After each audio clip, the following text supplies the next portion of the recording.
Welcome to Prompt India podcast. I am Saran. And I am Karthik. Join us in decoding how AI is reshaping India.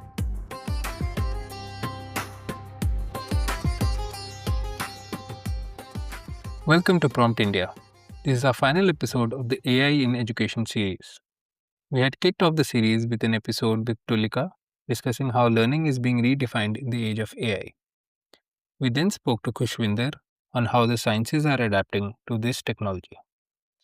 In the next episodes, we spoke on higher education in private institutions with Vidya and education at the grassroots with Deepa. Today, we have Deepinder, who is a maths teacher in an international school and has many years of experience in teaching. Deepinder, hi and welcome. Thank you for making me part of your discussion today. Looking forward to have a deep conversation on the different topics that we'll explore. Can you tell us a little more about what you do, like how does your day go and what you do in general? If I start from the beginning, I am a maths teacher and I have worked across all the boards of the country and of the world. If I am not wrong on that, I worked with CBSE, I worked with ICSE, then moved on to IG. So that is my 20 years of working experience. And I'm a math educator. So I have also worked on how curriculum goes and ventured into teacher training, mentoring, and then other academic and administrative roles and responsibilities. So basically, starting with my qualification in math and totally learning it and unlearning it and then relearning it. That's what has happened over the years. That's very interesting, and especially that you have experience around so many boards and so many years of experience, right? So, like today, if you compare how students are, and if you look back 20 years ago, what has been the biggest change that you've seen?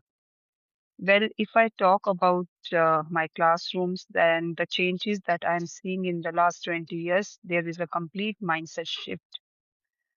There are two sides to that shift. One is a very positive one, and another is not so positive. In terms of the usage of technology, there is a massive upgradation. The students use it to their maximum advantage when they want to find out answers with less effort and they have a very personalized learning experience and they can do their projects very fast. They can get the information just at the click of mouse and lot of help is there in terms of their learning outcomes. But there is another side to it which is not so positive, and that is the human side. I am seeing that there is a downplay of soft skills and then there is a reduction in the emotional quotient level also. Nowadays, the students are not thinking in terms of teacher as their guide and mentor because of the information loaded and presented to them by the technology. Now, teachers, their bond with the students is also not as previous ones, and the teacher's role is now just not much more than a facilitator who helps them somewhere in learning. And somewhere I feel that when you are spending your more than half of day with a person, there should be a bondage which can enhance learning. Otherwise, if we take it in very commercial terms, it will neither benefit teacher nor the student. So, Deepinder, you bring a very interesting point in terms of, the ethics and the teacher-student relationship and the use of technology. Do you think somehow they are related because teachers are more dependent on technology and therefore they think about teacher as a facilitator, or are there other factors in play here? It's not possible for a single human to find the answers instantly, right? So, when the Mhm. answer is in front of you, the information and the knowledge that the teacher may have, you can get it in at the click of a button, right? So, teacher is not required or not necessary because they are impressionable minds. These things have created a different kind of attitude that they think that that teacher is not that much required in terms of information and knowledge. However, the other skills which have taken a little back seat, it is missing now. That's what is happening. That is the major concern about today's classrooms that I'm seeing as a change. And not me, almost all the teachers are feeling. So, has it made your life easier or is it harder now? Because now you don't need to give them as much information. They can get the information, but you still need to kind of figure out they are learning it right. Information is just information unless it is given in a way that it helps them learn and help their critical learning skills. What do you think? Has it made your job as a teacher harder? Or do you think it has become easier with all the tools that you also have at your disposal? See, the tools are there. There are two parts of teaching. One is preparing and planning for the class in terms of lesson plans, in terms of PPTs, in terms of admin work. All those things, yes, I will say that has become easier. We can create our lesson plans it doesn't take even 5 minutes to do that. All that notebook LLMs they are providing us, we just put in material and we generate a nice PDF and all the points sorted out and all those things are happening. Yes, it has reduced our work in that way, in terms of time that we are taking to do a work. And then creating AI is creating a lot of questions for us, which otherwise would have taken us not hours, but number of days to do that work. Yes, I'll say yes, this part has gone very well. But there are some challenges also. What has happened is there is a different style of learning for each student, which was not maybe catered to that extent earlier. But because now students and parents and management, they have become more aware of the things. So there is a demand for differentiated learning. There is a demand for inclusive learning. And because there are 30 learners in the class, each style is different, intelligence is different. So they want that 45 minutes, we have to take care of what is happening in the class in terms of each learner because our other work has become easier. But then again, here comes that same human part where I still that feel that AI, it has to still, work on and improve in terms of that. So, one question like, how are the learning outcomes for student being impacted? I think you referred to something earlier as well that there are certain parts that are not working well. So, what is it exactly from an outcome perspective that you think is getting See, impacted with if I all this? if I say learning outcomes, if I teach a topic in the class, Yep. there are 7 levels of learning any topic. Now I have taught them something. It goes to the level of just remembering and understanding. Now, until and unless you repeat something, you keep on repeating until there are neural networks which are formed in your brain about that certain topic. Otherwise, it's not possible for you to solve a problem in the exam. Now, if the student doesn't use AI properly, I have given a question which may be of higher order than what I have taught in the class, and I want them to ponder over the subject and come back. If they go to AI and ask that question, they'll get an answer in 1 second probably, and they come and present that answer in the class telling that I have solved this question. That repetition, that thinking process has happened at home or some practice has been done, it is not possible to learn. So maybe the solutions are faster, but the critical thinking, the problem solving procedure, all that has, taken a backseat. That's what I see. Yeah, so I mean, there are effective ways of using AI as well. So, what do you generally see? Like, are students using it the right way? Are some students using it right way? Some are Are not. How is it working? some students, I'll say they are using it right way. And those are the students who were already, they're fast learners. They are very motivated for self-directed learning. They know how to use it. But for rest of them, they have to still figure out how to do it well. And Right. what happens is, like, if I say I have given a question, most of them, those who are self-directed, they will try to find out the solution by themselves first. And then they will, if not, they are getting the right answer, maybe they will ask AI to see where the steps have gone wrong or where they have missed the concept or where, there is an error in their understanding. But if the child has not even put an effort to know whether the concept that he has learned in the class, whether that concept has gone well with him or her, and just brings the answer, that there is no learning outcome then, right? Yep. So there is a pro and con to everything. Every invention, every technological invention which has happened earlier or now or is going to happen, there are pros and cons until and unless we know to use or we tell them how to use because they are still children. They are like 15 to 18 years old. Most of them do not know how to use it effectively. And in class, we try to tell them, but some of them, they try to listen to us, some of them do not.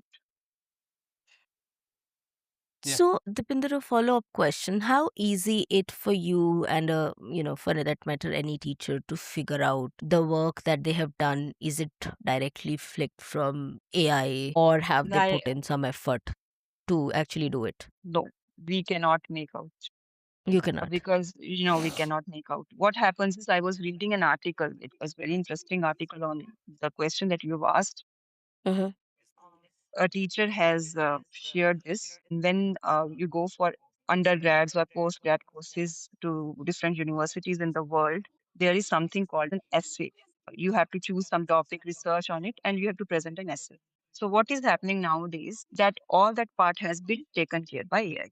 Now, even not even us as teachers, but those biggest universities of the world are not able to find out whether it is written by the student or it is written by AI. AI. Yeah.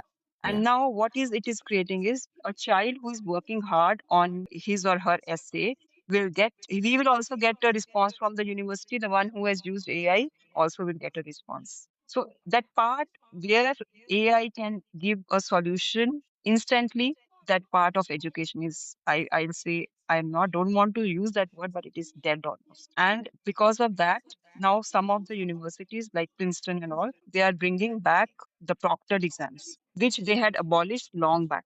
And even the boards like now CBSE board or IG board, they are bringing in the questions which will not, test their knowledge or whether they know a formula. Formula will be provided. It will be in front of them. What will be required will be their application power and their use of their critical thinking and how they analyze the question. So all those things are happening. So, how are you adjusting? How are you dealing with something like homework, where you essentially give some assignment and then they go back and do it? Like, how are you dealing with the challenges of basically ensuring that the students is actually applying their own brain? See, that also homework also, what is happening is because of the short retention span, half of the class will not be remembering that they have to do homework. And they know that there are no repercussions for that. And when they come back, a teacher can maximum ask them to do the work or help them to do the work in the school. So they know that there will be no impact. So most of them, they will forget also that they have to do homework. That is the first thing. Second, some of them, they will do it honestly and they'll bring the work. Third is, yes, this use of AI. So to combat that, what we are doing is we are trying to, although it's not 100% possible, but we are trying to give hands-on experiments to do at homework, not what they are just supposed to write and bring or copy from somewhere and bring. Just like suppose if I want to teach algebraic equations, what I will do is I'll give them a sorting out sequence instead of just giving them a question to solve. I'll give 10 questions and where the answer of the previous one will be written along with the question, the next question. And until they find out the previous one, then only they can sort out which question will come next. So at least some usage of their own thinking will be there. Or if like instead of giving a question on what is food chain, a teacher can tell them to bring a 3D model of food chain or a diagram of heart where they can, paste different parts of the heart and make it colorful and bring it to class. At least some sort of learning will happen there. Otherwise, if you just give them a question and tell them to do that work is already, I mean, it's just going out of place. And what do you think, has the role of a parent also evolved in the sense that parents are at home, and most of the kids, at least from the schools that you are part of, have parents who are educated? So do you think parents have to be more aware of what their kids are doing, and the responsibility also increases for them, so that the kids don't have access to these tools, at least for subjects as basic as maths, where comprehension and understanding is so important? Fundamentals, yes. If you talk about my subject, I will say yes. They should be very thorough with the subject. They should be very thorough with what is actually happening. It is not about solving a problem. Why we are solving this, that why is very important. But the retention span, because it is decreasing, they don't want to put an effort to do the things. What is happening nowadays is, despite having all the AI tools of the world, the scores of the students have gone down and parents are also worried about this. especially in the schools where I work nowadays, with the parents who are so aware and they know where they want their children to reach. What I can say is they also know that their children are not working the way they should be working. So what is happening is they are taking their children for one-on-one sessions, like for a 1 hour session for a single child to learn one particular topic. And this is happening widespread. 30% of the students in UK are doing this. Around 10% are, I'm very sure, they are doing in India also. Knowledge is now accessible to everyone. Information is there for everyone. Using it or misusing it, that is up to what. It's the duty of the parent also to see what their child is doing at home. A teacher cannot, you know, look for 30 or 25 students in a class in 45 minutes class to check what each student is doing. So parents, they have a single child at home. They should also be a part of their child's learning process.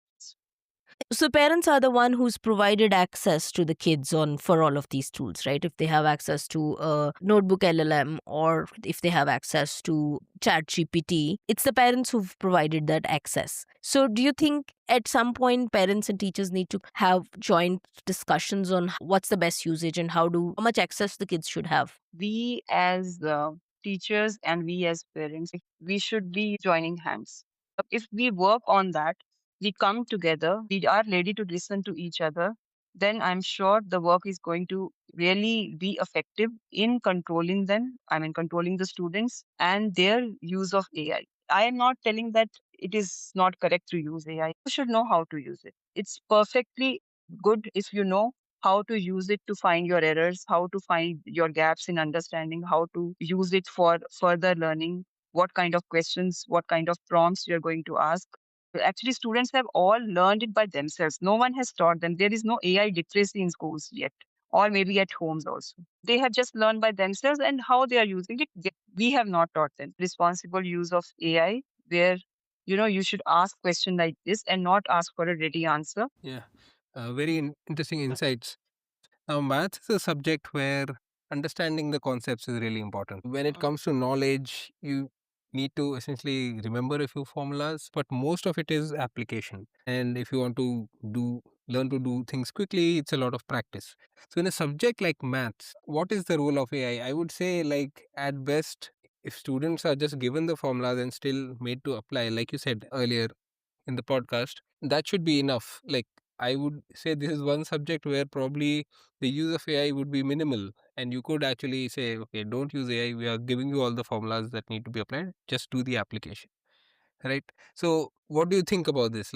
Is math a subject where this is something that should completely be avoided, or what should be done in the ideal case? See, we are also still figuring out. We have also Yep. not got 100% solutions. Now, what is happening is not even formula, even the ready-made answer to all the higher order thinking questions is also provided by AI.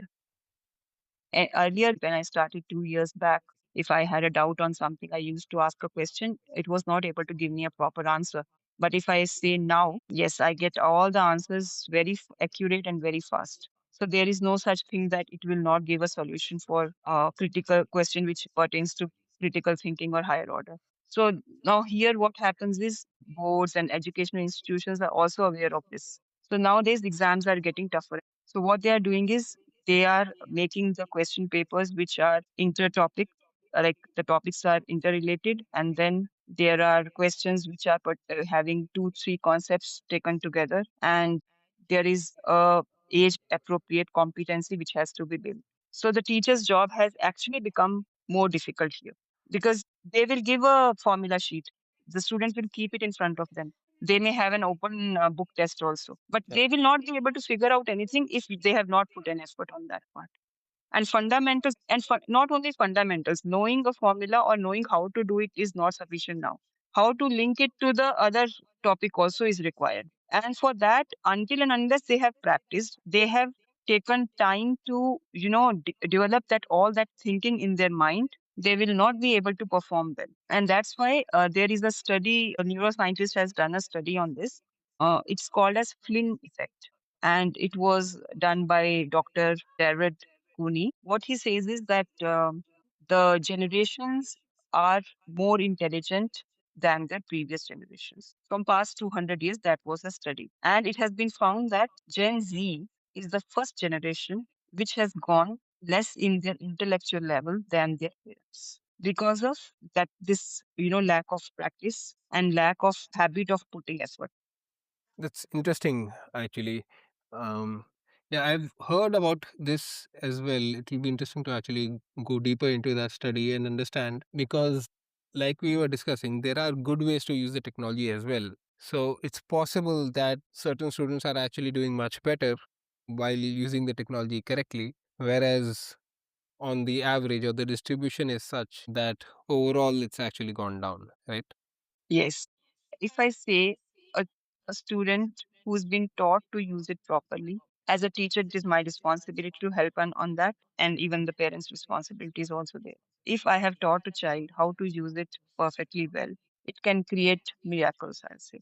There was no concept of individualized learning before this. Now, with every student, if they know how to use it well, they can always, go step by step to know where they are lacking, at what concept they are not that confident on. They can work on that. And this kind of specialized education can help them to even crack all kind of competitions also. If you talk about, say, nuclear fission reaction, it can create an atom bomb and it can create a power generator, right? It's the Yeah. same thing. Yeah, no, you bring a very interesting point, Deepinder, that it's about how well you teach them and how well you tell them how to use this because it can actually be a great learning resource. There's no stupid question that you would be worried about asking AI compared to in a classroom where you would think, oh, well, if I ask this question, people would say that I don't know even the basic fundamental. So it gives them that very one on one tutor. But do you think our education system is thinking on those lines, and do you think we are thinking about how do we really do that education for students at scale so that they can utilize this technology the best way possible? Again, we are living in two Indias, the one which is privileged and the one which is not, right? And there is a massive gap in between. If I say there are, around, say, 25 million students who are writing an exam in India, who are, at the age of, say, from grade 9 to grade 12, there are only maybe, I am not aware of the exact data, but maybe around 10 to 20% are there who have that access to all these tools. Still, the countries students are still, not having laptop in school. There are, not even general facilities are there. That gap is there. First thing is that, and second thing is to use it. There should be a collaboration between management and teachers and parents. There are, so many companies who are working on this and trying to bring in a change, a positive change in the learning setup for each child. But then really, we are maybe all the teachers are not even equipped to do that, right? The kind of training that is required to first teach the teacher, and then it will can be translated into students' life. So all those gaps are very big. And okay, maybe in few schools, the one who are catering to the privileged class, there the teachers are learning constantly, evolving themselves and working on how to use it effectively, and how it to use it for the maximum benefit of the children. But there are places where even teachers they are not learned enough to work on it. In that case, it becomes a major gap which has to be worked on. No, we completely agree, and we've interviewed another person in the previous episode who works for a NGO, and she was saying that in government schools, even the data entry work that a teacher has to do takes like 5-10 minutes for every student. So we're talking about very different Indias where one is very privileged and have access, and probably those are the people who will really be able to figure this out before we can even think about providing this access to people who actually need it the most, because that's where we can have very personalized learning in the native languages, etc. But I don't think we are yet there. It's a long journey and it's a long road to get that equality and equity. Touching on another point, you mentioned that the way examinations are conducted are already changing. So can you throw some more light? Is this only for Cambridge IB schools, or have you seen this change happening for CBSE, ICSE, etc., or the traditional boards as well? That's what I am telling. It is happening everywhere because they're all aware. that just giving a formula will not help now. So even in CBSE, if you see from past 6 years, the kind of research and the work that has been done to change the entire way of asking questions, students are finding it very difficult to score, especially in mathematics. If you have gone through the recent news, because CBSE results were out few days back, if you've gone through that, there is a 7% decline in the average of marks. It's a very big thing. It's not small because the generations, as you know, from past 50 years, they were scoring better than their previous ones, right? So Yeah. 7% decline is not a small thing So is because it so on that, do you think is it because of the question level being difficult, or is it because the students' thinking ability has decreased, or is it a combination of both? it is combination of both. The board people who are setting question papers, they know that there is a lot of information. So just asking a direct question which pertains only to memorization or to the basic understanding will not work. So they are asking questions which involves thinking of a higher order. And then they will also interrelate concepts. So the question definitely it will not be a straight question that you have to just see the question and understand that this formula has to be used and I will solve the problem. It's not like that. They have to really be thorough with all the topics. And Hmm. secondly, we are all living in the world of instant gratification. Even me or anyone else, oh, I'll just finish off in this way rather than taking the tougher. And who wants to put an effort when the solution is already in front of you? So definitely over the time, it will reduce their thinking ability. And when it is reduced, even if the formula is in front of you, you can't answer. This creates a very interesting conundrum. So let's think about a student who either they don't have access to AI or they are saying, okay, I'll not use AI, I'll do everything by myself. For them, things have become now even more challenging and they are at a disadvantage against people who are using AI because they have access to all of that knowledge. And this person has to learn that knowledge, acquire that knowledge, and then also learn to apply them. So it seems like the questions are getting harder. The students who are even, let's say, they're genuine in their learning, they will also struggle. So it's, No, yeah. I think of it a little differently. If you have the access and if you know how to use it well, I think that it will take them in a very different direction where they can use it for very, very personalized learning. You Yes, can learn yes. That's what the topics that Yes, that's what I was also telling you the same thing. That provided the knowledge is given to them on how to use it and why correct. to use it, and not for what.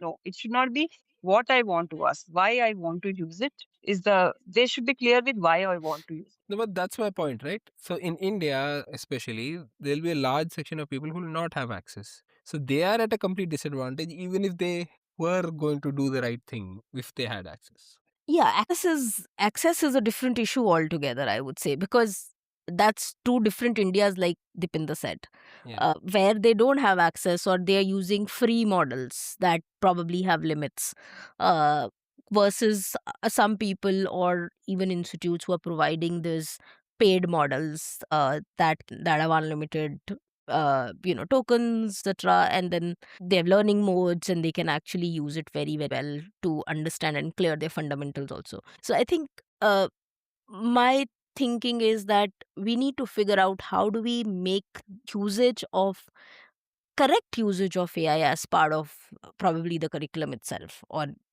how it. you should Right. use it and where you should use it and what's the best way to use it rather than not using it at all, because then we are putting them at a disadvantage compared to the whole world where That is the true. information is available. Correct. That is true. That see, there is no such question of not using it, right? Yeah. Once something is being invented or I say created, after that there is no point that you don't use it, right? Use it well. But for that, Mm, first, the first is it is the duty of educational institutions, the yeah. experts. They should hire experts. First, the literacy about using it effectively should be given to the teachers and all the stakeholders. Even there should be meetings with the parents, and everyone should be made to sit at a place. They should be made aware of how and why they should use AI. How can they help their child to learn? And there should be a constant, work done on this in classrooms as well as at homes, where the children should be taught how to exactly use it and why to use it and where to use it. And then after that, I think the outcomes will be brilliant. right? I think I understand that. My thing is, let's say if the government is doing it at a CBSE level, Hmm. CBSE applies to all of India. So it covers the India that is privileged, that can do what you're saying, right? Have these meetings between teachers, parents, students have access and all those things. And there's also an India where all of this will not happen because the students don't have access, the parents may not have enough time or may not be able to invest as much time. So when the government does it at a CBSE level, what happens to that India which is lagging behind? The gap Yeah. would just increase. For that, I have one example here. Recently, I met a person, and he's working for children who are not so privileged, not coming from a very financially sound background. So, what they are doing is they are trying to develop apps which will work at a very low cost, and they are going to provide that to the government at very minimal subscription. And maybe say some of them were talking about even 100 rupees a year. So I think in that way it will become more accessible. Nowadays, mobile phones are in almost everyone's house, whether it is a person coming from a very low financial background. So Yes. if they can access that 50 rupees or 10 rupees a month, and they can help their child, I think that also is good enough rather than not having at all. Yes, yes. Yeah, and I think in that case, a lot of burden will fall on educators and the teachers themselves on how do you really give access, one, but also teach access and how teach the correct usage. They'll not be able to depend on parents as much as probably a privileged kid would be able to. Yes. Parents may not be able to help those Yeah, children, but what happens is sometimes I have seen the kind of curiosity those students have because they have that hunger, they want to prove something yeah, and they want to do well in their life. That yeah. is also required to learn something fast. And let's not forget, education is very important for the parents in the country. They see it as an investment. So even when they can't afford it, we've seen how they want to put their kid in a private institute rather than a government, even when the fees is higher.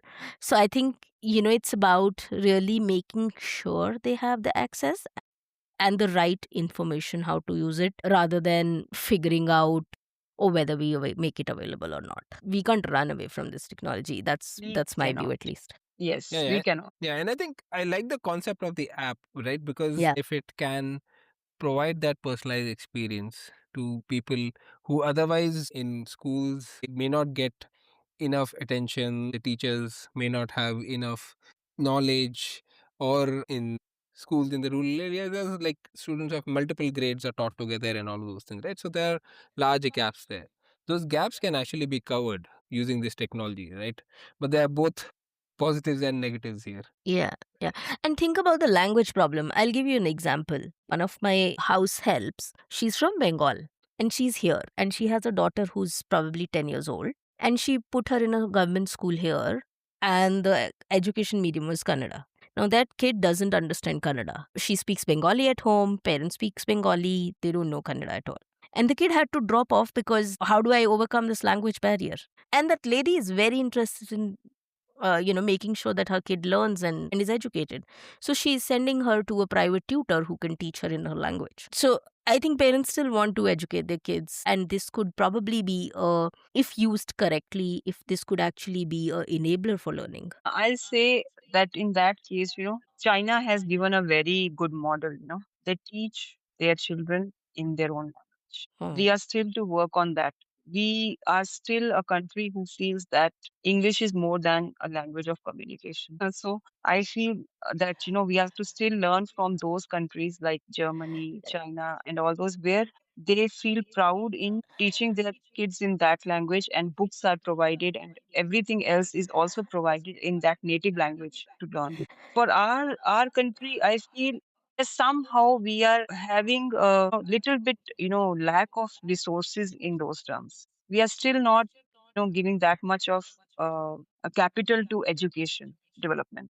Maybe that's why we are a little lagging behind on those things, but it's I feel also it is the required. diverse, yeah, but it's also the diversity, right? Because there are Yep. so many languages, and when people move from one place to other, especially the migrant class, they're speaking a different language in their region and at home, and then they move somewhere and then there's a different language, and then they struggle, the kids at least struggle through the whole language change and then expectation that they need to be fluent in that language. Not trying to get into language wars here, but I think that is a real challenge on the ground when you see people migrating from one state to another. Right. That is, see, especially in Karnataka, if you say there is a big chunk of population which has come from different parts of the country. In that case, yes, what we can do is that we can, make English as a common language of communication. And we can train children to learn it in few years, if not one or two. Yeah. Yeah. No, Once I understand it's a difficult problem to solve, and there's no easy answers to all of these questions. Yeah. that is there. And moreover, we need a, common language to speak, like a constitution of education, where Interesting. AI should be a part of it in that constitution. Why we are using it, and how can we use it to increase the grades and to enhance learning and all those things. Yeah. No, absolutely agree. I think we're on the same page. It was a fantastic conversation, Deepinder. Thank Thank you you for so much tuning for your into time Prompt on a India. Sunday We will be afternoon. back Anything soon with else another that you would like episode. to add Until and then, say take to care. the listeners? Just one thing that, let us still remain as humans, and we should be humans using technology and technology not using us. That's all I would like to say. Absolutely. Thank you so much for your time. Thank you, Deepinder. Thank you. It Bye. was a pleasure talking to you. Thank you. Bye.